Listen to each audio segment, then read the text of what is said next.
Selamat siang rekan-rekan mahasiswa semuanya. Bagaimana kabarnya hari ini? Baik, alhamdulillah. Sebelum kita melanjutkan perkuliahan kita, Ibu akan absensi terlebih dahulu. Adakah yang tidak hadir hari ini? Hadir semua? Oke. Assalamualaikum warahmatullahi wabarakatuh. Alhamdulillahirabbil alamin. Assalatu wassalamu ala asrafil anbiya'i wal mursalin wa ala alihi wa ashabihi ajmain. Amma ba'du. Puji dan syukur, marilah kita puji dan syukur atas izin Allah kita telah diberikan kesempatan dalam keadaan sehat untuk melaksanakan perkuliahan pada hari ini. Kemudian tak lupa pula salawat beriring salam kita hadiahkan kepada baginda Rasulullah SAW. Allahumma salli ala Muhammad wa ala ali sayyidina Muhammad. Sebelum kita memasuki kepada materi pembelajaran, Ibu terlebih dahulu akan memperkenalkan atau memperlihatkan rancangan pembelajaran dan juga capaian pembelajaran yang akan kita bahas secara bersama-sama pada pertemuan kita di semester ini. Pertemuan pertama sampai pertemuan ke-7 itu kita akan membahas materi terkait perkuliahan kita, kemudian dilanjutkan dengan UTS. Setelah UTS kita akan melanjutkan materi kembali di pertemuan ke-7 dan seterusnya. Kemudian di pertemuan ke-16 kita akan mengadakan UAS, ujian akhir semester. Adapun untuk capaian pembelajaran mata kuliah kita pada semester ini, yang pertama yaitu membahas tentang bagaimana sejarah dari lembaga keuangan itu sendiri, beserta dasar hukumnya dan juga prinsip ekonomi syariah dalam lembaga keuangan syariah itu sendiri. Kemudian selanjutnya menguasai mekanisme kerja dan akad apa saja yang ada pada perbankan syariah, terkait pasar modal dan industri keuangan non-bank seperti asuransi syariah, takaful, penggadaian hingga lembaga zakat dan wakaf atau yang dikenal dengan ZISWAP. Dilanjutkan kembali membahas tentang bagaimana merancang prosedur operasional. Kemudian setelah perancangan tersebut, kemudian kita menganalisis bagaimana menganalisis dari laporan lembaga keuangan itu sendiri dan kemudian produk apa saja yang diterapkan dalam lembaga keuangan syariah tersebut. Begitulah gambaran secara garis besar dari pembahasan yang akan kita bahas di pertemuan kita pada perkuliahan kita di semester ini. Pada hari ini kita melanjutkan materi perkuliahan kita, yaitu membahas tentang lembaga keuangan syariah. Ada yang sudah tahu belum apa itu lembaga keuangan syariah? Perkuliahan pada hari ini yaitu membahas tentang lembaga keuangan syariah. Di sini lembaga keuangan syariah itu sendiri yaitu di mana lembaga keuangan syariah adalah institusi finansial yang beroperasi selaras dengan hukum, nilai, dan prinsip syariat Islam. Kemudian secara esensial, lembaga keuangan syariah itu memfasilitasi intermediasi keuangan dengan cara menghimpun dana dari masyarakat dan menyalurkan kembali baik dalam berbagai skema kerjasama bisnis, pembiayaan produktif, dan jasa non-riba. Ada satu filosofi tentang lembaga keuangan syariah, yaitu menegakkan sistem ekonomi yang berkeadilan sosial, kemudian mendukung sektor real, serta membersihkan transaksi keuangan dari unsur eksploitatif. Kemudian selanjutnya dasar hukum lembaga keuangan syariah. Apa saja dasar hukum lembaga keuangan syariah? Yang pertama yaitu bersumber dari regulasi, kemudian landasan utama, dan juga ketenangan dan aplikasi praktis. Apa saja sumber hukum regulasi dari lembaga keuangan syariah itu? Tercakup dalam Al-Quran dan Sunnah, seperti pada PowerPoint itu terdapat dalam surah Al-Baqarah ayat 275 dan hadis riwayat Muslim.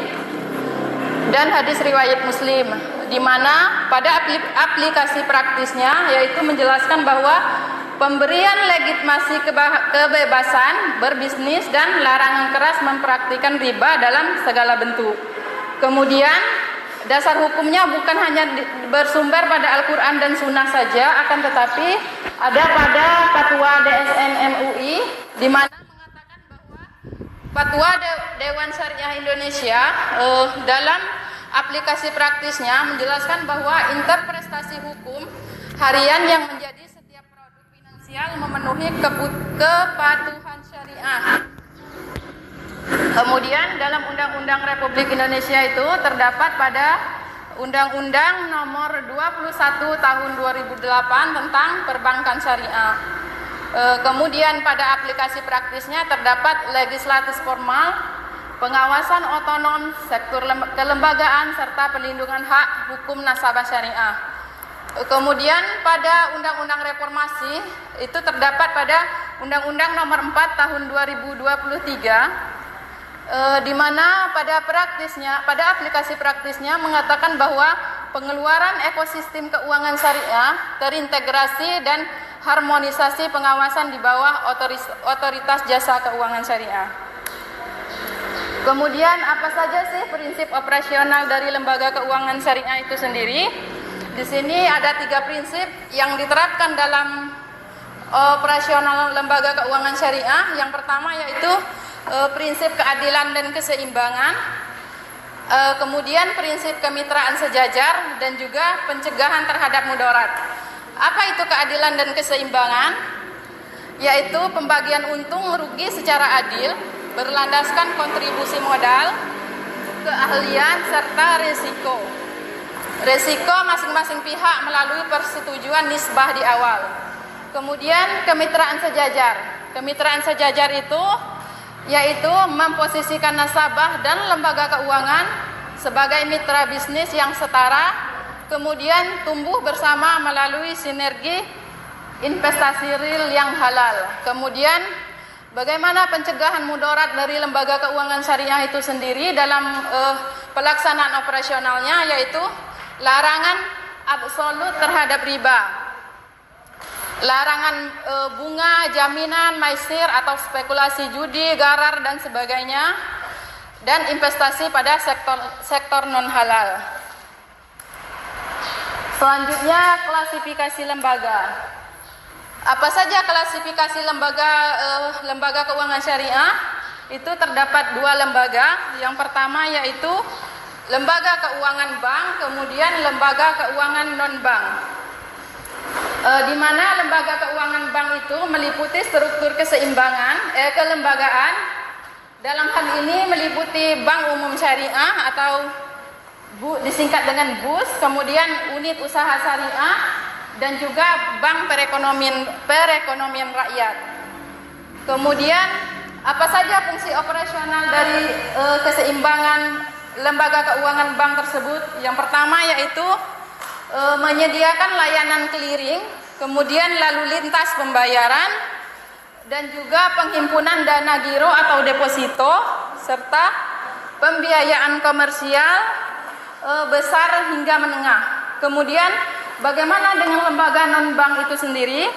Nah, di sini bisa dilihat struktur kelembagaannya yang terdiri dari asuransi syariah atau takaful, kemudian penggadaian syariah, pasar modal syariah, zakat wakaf atau yang disingkat dengan ziswa, dan baitul mal wal tamwil. Bagaimana Bu fungsi operasionalnya dari lembaga non bank itu sendiri? Di sini bisa dilihat fokus pada diversifikasi proteksi risiko, di mana investasi pasar modal pembiayaan mikro inklusif, serta penyediaan asisten jaring pengaman sosial umat. Kemudian apa saja peran dan fungsi strategis dari lembaga keuangan syariah itu sendiri? Fungsi dan peran strategis dari lembaga keuangan syariah itu sendiri, yang pertama fungsi intermediasi dan pemberdayaan sosial, di mana manajer investasi profesional atau lembaga keuangan syariah menyerap dana dari unit surplus lalu menyalurkan langsung ke dalam kegiatan usaha halal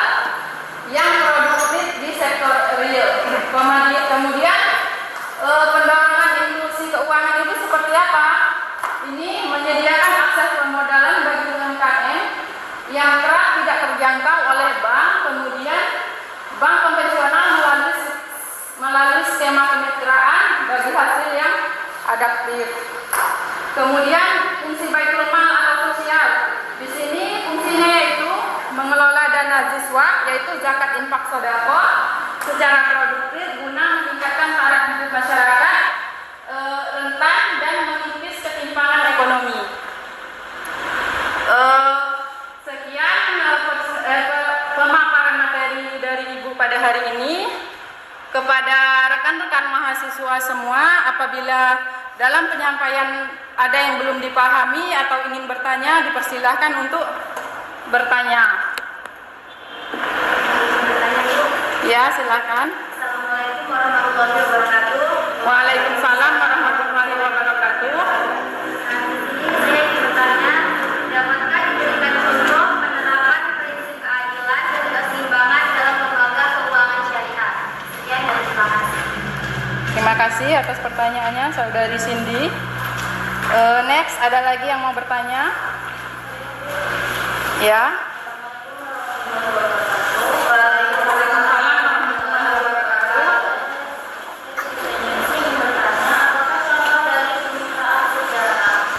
Sejajar ya. Baik, terima kasih atas pertanyaan yang telah diberikan, sangat menarik sekali untuk kita bahas pada hari ini. Di sini Ibu akan menjelaskan satu persatu bagaimana sih Bu keadilan dan keseimbangan itu sendiri. Nah, di sini sebelum kita membahas atau Ibu berikan contoh apa itu keadilan dan keseimbangan itu sendiri, kita akan memahami terlebih dahulu keadilan dan keseimbangan seperti apa yang diterapkan oleh lembaga keuangan syariah itu sendiri. Di sini pada pengertiannya itu pembagian untung rugi secara adil berlandaskan kontribusi modal, keahlian serta risiko masing-masing pihak melalui persetujuan nisbah di awal. Mari kita tarik benang-benangnya di dalam kehidupan real atau kehidupan nyata kita. Sebagai contohnya begini, Cindy ya, Cindy ingin membuka sebuah usaha. Buku contohkan yang sederhana saja ya. Cindy akan membuka sebuah usaha, misalnya konveksi, kemudian Cindy melakukan peminjaman atau ingin memperoleh modal dari sebuah perbankan, yaitu lembaga keuangan syariah. Nah, kemudian para perbankan menanggapi dulu bagaimana pengajuan atau permohonan dari saudari Cindy. Lalu kemudian setelah terjadinya perundingan atau negosiasi untuk mencapai kesepakatan, maka terjadilah sebuah keputusan, yaitu pemilihan akad dalam artian ini akad kerjasama untuk sistem bagi hasil. Karena di dalam bank syariah itu ada beberapa akad, mudharabah, musyarakah, dan murabahah dan lainnya. Akan tetapi untuk bagi hasil ini dia menggunakan dia termasuk ke dalam akad mudharabah. Nah, semisalnya bank syariah tersebut menyiapkan dana atau meminjamkan dana 100, dalam artian 100 juta lah ya, kepada saudari Cindy. Kemudian saudari Cindy menyepakati di awal tersebut dengan kesepakatan akad bagi hasil, dalam artian keuntungan dibagi antara pengelola dan pemilik modal. Siapa pengelola di sini? Yaitu saudari Cindy yang akan membuka usaha, sementara si pemilik modal adalah pihak perbankan. Bagaimana Bu aturan pembagian keuntungannya? Pembagian keuntungannya tersebut didapat 70%. Misalnya sudah menyiapkan 100 juta nih, jadi 100 juta daripada keuntungan setelah Cindy berhasil melakukan pinjaman, kemudian usaha Cindy berjalan dengan lancar, kemudian stabil, tidak ada kerugian dan sebagainya, maka kita umpamakan Cindy memperoleh hasil 100 juta. Nah, sesuai kesepakatan awal ada yang namanya akad. Akad apa? Akad kerjasama. Kerjasama seperti apa? Menyepakati untuk bagi hasil. Jadi bagi hasil yang didapat tersebut 70% atau 60% itu 70% untuk bank, kemudian berapa sisa dari 70%? 100 berapa? 30. Jadi sisa 30% tersebut untuk kita sebagai pengelola dana atau penyalur dana yang telah diberikan oleh pihak perbankan. Bagaimana Cindy? Bisa dipahami? Jadi pada konteks ini, kalau untuk bagi hasil, dia mengacu pada akad mudharabah. Mudharabah itu akad bagi hasil, di mana kita sebagai peminjam dana itu hanya mempunyai wewenang sebagai pengelola. Apabila terdapat keuntungan, itu kita kembali kepada perjanjian awal, yaitu bagi hasil dengan catatan persentase disepakati di awal sebelum akad dimulai. Baik, sudah mengerti Cindy? Bisa dipahami? Bisa. Kemudian kita lanjutkan kemitraan sejajar. Apa sih Bu kemitraan sejajar itu? Di sini kan bisa kita lihat memposisikan nasabah dan lembaga keuangan sebagai mitra bisnis yang sedang tumbuh bersama melalui sinergi investasi yang halal. Bagaimana Bu kemitraan sejajar itu bisa diposisikan sama?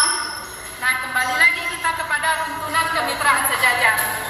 Sejajar itu berarti seimbang kan? Seimbang kan? Nah, seimbang dalam hal ini berarti Ibu ambil contoh kepada ini proses usaha juga. Di sini Bu bagi contoh dalam usaha investasi kerjasama dalam bentuk mengelola sebuah usaha perikanan atau pembudidayaan ikan.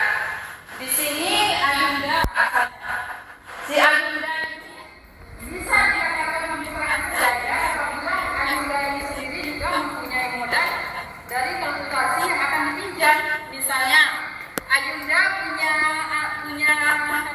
modal 40 juta katakanlah ya, berarti dia membutuhkan tambahan modal karena modal kurang, dianggap kurang membuka usaha perikanan tersebut, pembudidayaan ikan tersebut, maka dibutuhkan untuk melakukan yang namanya peminjaman tambahan. Kemana Ayunda melakukan tersebut? Misalnya ke lembaga keuangan syariah, pergi ke perbankan syariah. Nah, kemudian Ayunda di sana posisinya bukan seperti yang pertama tadi, dia sebagai pengelola betul, tapi dia setara. Pihak bank memberikan pinjaman untuk mencukupi dari 40 juta menjadi 100 juta tersebut. Dari 40 juta ya, misalnya 40 untuk mencapai angka 100, otomatis dia masih kekurangan biaya berapa di sini? 60 juta ya. 60 juta kan? Nah, dia masih kekurangan biaya 60 juta. Kemudian pihak bank menyepakati dengan catatan dia kerjasamanya namanya kerjasama kemitraan. Apa itu kerjasama kemitraan? Antara posisi si pengelola dana dengan si pemilik dana itu sama. Tidak ada namanya debitur dan tidak ada namanya kreditur. Jadi sama-sama pengelola, sama-sama menjalankan usaha bersama. Ayunda sebagai pelaksana pengajuan dana untuk menjalankan usaha tersebut didampingi oleh pihak yang meminjamkan dana, baik itu seperti perbankan tersebut akan turun mendampingi seperti itu, bagaimana kelancaran usaha tersebut berjalan dengan lancar atau ada gangguan yang tak terduga di perjalanan proses usaha tersebut gitu. Kemudian bagaimana Bu untuk pembagian hasilnya? Ini kan capaian finish dari sebuah usaha itu kan, katakanlah usahanya untung nih, berjalan dengan lancar, semuanya maksimal, tidak ada terkendala dalam satu hal apapun gitu. Jadi memperolehlah keuntungan misalnya 100 juta ya, 100 juta.